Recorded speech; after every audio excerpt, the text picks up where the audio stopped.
खड़गे पर 80 साल वाला उम्र का तंज मन से बता दिया इंडिया गठबंधन का हासिल। कांग्रेस को वोट मत देना, सोशल मीडिया पर ही बचा है अब गठबंधन।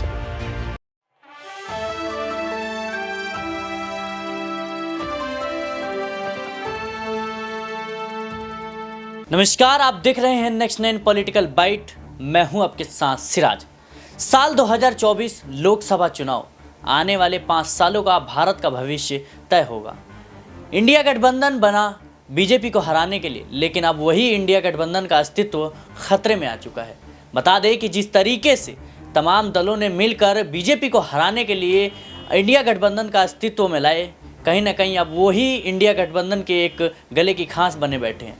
इन तमाम सवालों के साथ हमारे पास जवाब देने के लिए हमारे साथी मौजूद है राकेश जी। राकेश जी, आपका बहुत बहुत स्वागत है। बहुत धन्यवाद सर। जी, जिस तरीके से हम समाचार में लगातार देख रहे हैं, खबरों में अखिलेश यादव इंडिया गठबंधन पे लगातार सवाल करते नजर आ रहे हैं और कहीं ना कहीं अब लोगों के मन में ये सवाल दौड़ रहा है कि अब इंडिया गठबंधन जो है वो खतरे में है और अखिलेश अपना जो रास्ता है वो साफ करेंगे। उन्होंने पहले ही ऐलान कर दिया है कि पीडीए जो है उनका पिछड़ा, दलित और अल्पसंख्यक, वो उसको लेकर संबोधन करने की कोशिश कर रहे हैं। मेरा आपसे पहला सवाल रहेगा, आखिर अखिलेश यादव इंडी गठबंधन का विरोध क्यों कर रहे हैं? देखिए सिराज, अखिलेश यादव का इंडी गठबंधन को विरोध करने के 2-3 कारण हैं। कारण नंबर 1 अगर आप समझिए तो अखिलेश यादव एक क्षेत्रीय नेता है, यूपी में उनका जनाधार है। यूपी में 80 लोकसभा सीट में से अभी उनके पास जो मुझे ख्याल पड़ता है 5 लोकसभा सीट है। तो अखिलेश यादव ये भी देख रहे हैं। दूसरा जो सबसे अहम कारण है कि जो आम आदमी पार्टी सपा के बाद पैदा हुई, सपा से पहले राष्ट्रीय पार्टी बन गई। 1990 के दशक में जो पार्टी बनी, समाजवादी पार्टी, जिनको मुलायम सिंह यादव ने खड़ा किया, वो आज तक लगभग 23 साल ये और 10 साल लगभग उधर, वो 33 सालों में राष्ट्रीय पार्टी नहीं बन पाई, लेकिन आम आदमी पार्टी लगभग 11 से 12 सालों में राष्ट्रीय पार्टी बन गई। तो अखिलेश यादव अपने संगठन का भी विस्तार करने के प्रयास में थे, तो इसलिए अब वो जगह जगह जाकर, महाराष्ट्र में जैसे उनके एक विधायक हैं, तो वो अब अलग अलग जगह जाकर अपने संगठन का विस्तार करने के प्रयास में है। उसी कड़ी में वह चाह रहे थे कि मध्य प्रदेश में कांग्रेस उनको स्पेस दे मध्य प्रदेश में और 6 सीटों पर चुनाव लड़ाएं, जिससे कि वह भी राष्ट्रीय पार्टी की ओर अपने कदम को बढ़ाए और उनका संगठन भी मजबूत हो, लेकिन ऐसा हो ना सका।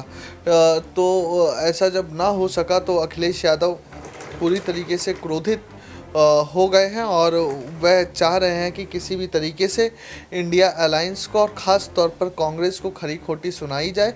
वही इन्होंने किया। अपने जो ये मध्य प्रदेश की रैली थी उसमें उन्होंने कहा कि कांग्रेस पार्टी बहुत ही चालाक पार्टी है और मेरे ख्याल से ये भी लाइन भी कही कि कांग्रेस पार्टी 80 साल के लोग क्या किसी को याद रखेंगे। जिन प्रत्याशी के लिए वो वोट मांगने गए थे, उस प्रत्याशी के लिए उनका ये कहना था।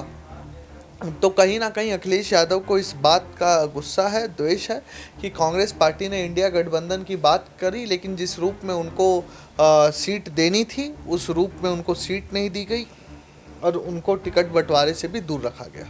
जी बिल्कुल, जिस तरीके से मध्य प्रदेश में सीट बंटवारे को लेकर विवाद अब बढ़ता ही चला गया, अब यहाँ तक हो गया है कि कांग्रेस को जो है अब अखिलेश के सवालों का जवाब नहीं देना पड़ रहा। और ख़ासकर जिस तरीके से मध्य प्रदेश में अखिलेश यादव ने जातीय जनगणना को एक मतलबी करार दिया, कहीं ना कहीं कांग्रेस किस तरीके से वोट के लिए जातीय जनगणना करवा रही है और कांग्रेस से लगातार तीखे सवाल पूछे, अब जो है कांग्रेस के लिए मुश्किलें खड़ी करते नजर आ रहे हैं। वैसे ही अब मेरा दूसरा आपसे सवाल रहेगा, क्या इंडी गठबंधन के कलेश के कारण भाजपा को मिलेगा फ़ायदा?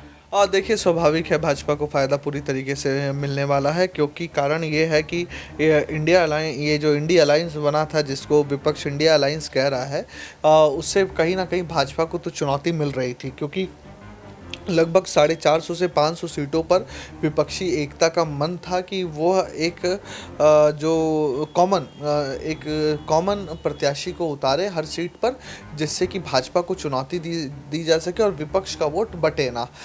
तो कहीं ना कहीं भाजपा के लिए एक परेशानी का सबक तो खड़ा हो गया था।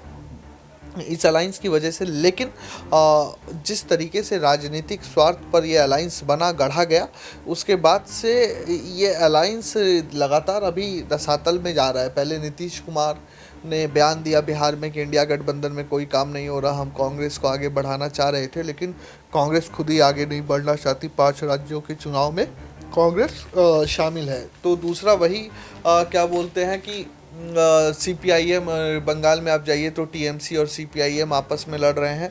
और तीसरा अभी हमने देख लिया मध्य प्रदेश में अखिलेश यादव ने किस रूप में बयान दिया है। तो ज़रूर भाजपा इस बात को स्थापित करने का प्रयास करेगी कि जो ये अलायंस है, ये अलायंस राजनीतिक स्वार्थ और राजनीतिक हितों को साधने के लिए बना था। इसका देश की जनता और देश की हित और देश के जो कार्य हैं, काम है, उससे कोई लेना देना नहीं था, जिसकी वजह से ये अलायंस अब अपने बिखराव की तरफ जा रहा है।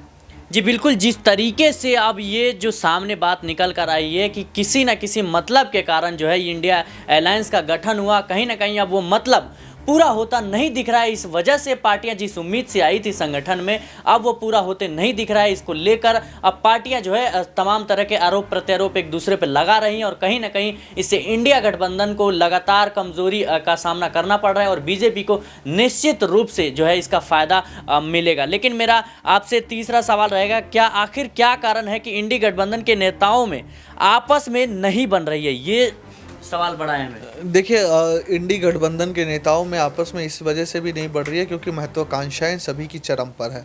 सभी अपने परिवार का विस्तार करना चाह रहे हैं। मुलायम सिंह यादव का देहांत हुआ, दिवंगत हुए तो अखिलेश यादव, लालू प्रसाद यादव के पुत्र तेजस्वी यादव, TMC में ममता बनर्जी, अभिषेक बनर्जी, इसी रूप में कांग्रेस में भले ही आज अध्यक्ष मल्लिकार्जुन खड़गे हैं, लेकिन चेयरपर्सन जो है कांग्रेस जो विधायक दल सांसद दल है CWC की चेयरपर्सन अभी भी सोनिया गांधी है। तो सोनिया गांधी के पुत्र राहुल गांधी, तो हर वर्ग विपक्षी एकता में ये देखा जा रहा है कि लगभग वह दल है शरद पवार की पुत्री सुप्रिया सुले, उद्धव ठाकरे के पुत्र आदित्य ठाकरे, जो अहम दल है, जो ज़्यादा सीटें लेकर आते हैं, जिनका वर्चस्व है ज़्यादा सीटों पर।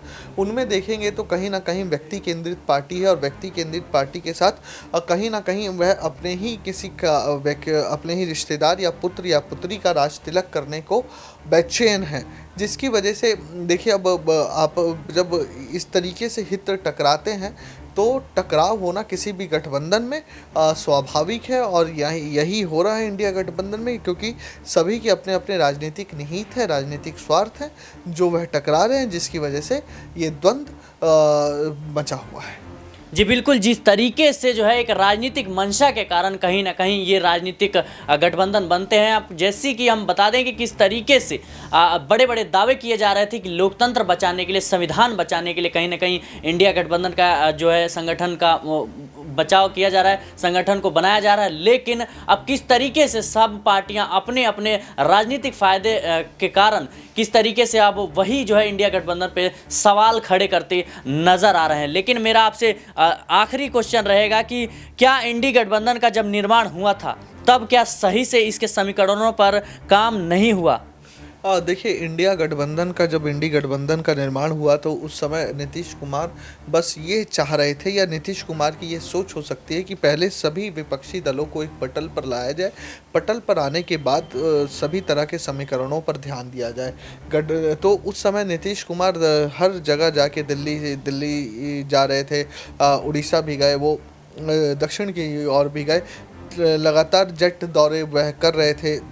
लेकिन जब वह सभी लोग एक पटल पर आ गए तो एक पटल पर सिर्फ पार्टियां ही नहीं आई, पार्टियों के अपने अपने हित भी आए हैं और हित आए हैं, लेकिन अब पार्टियां अपने अपने हित छोड़ना नहीं चाहती है। कोई एक जो कॉमन मिनिमम प्रोग्राम है वह बन नहीं पा रहा, जिसकी वजह से इंडी गठबंधन जब बना या इसके लिए पहल हो रही थी तो तब इसके इन समीकरणों पर शायद ध्यान नहीं दिया गया होगा। सोचा गया होगा कि सब चीज़ें आसानी से मोदी जो PM है उनको हटाने के लिए सारी चीज़ें आसानी से हो जाएंगी।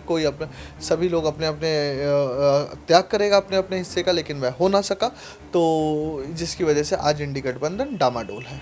जी बिल्कुल, जिस तरीके से हमने समझा कि इंडिया गठबंधन जो है कहीं ना कहीं अब बीजेपी में केंद्र में बैठी सत्तारूढ़ एक मजबूत पार्टी को हराने के लिए बनी, लेकिन अब वही इंडिया गठबंधन जो है जैसे जैसे चुनाव नज़दीक आ रहे हैं वैसे वैसे अब बिखरता दिख रहा है। कहीं ना कहीं इसमें राजनीतिक फायदे को लेकर जो इंडिया गठबंधन बना था अब वो मंशा पूरी नहीं हो पा रही, जिस वजह से जो है अखिलेश अलग, ममता बनर्जी अलग और कांग्रेस अलग जो बिखराव हमें देखने को मिल रहा है, इसका परिणाम जो है इन्हीं को भुगतना पड़ सकता है आने वाले चुनाव में। फिलहाल के लिए इस चर्चा में इतना ही। देश और दुनिया की तमाम खबरों के लिए आप देखते रहें नेक्स्ट 9 पॉलिटिकल बाइट। नमस्कार।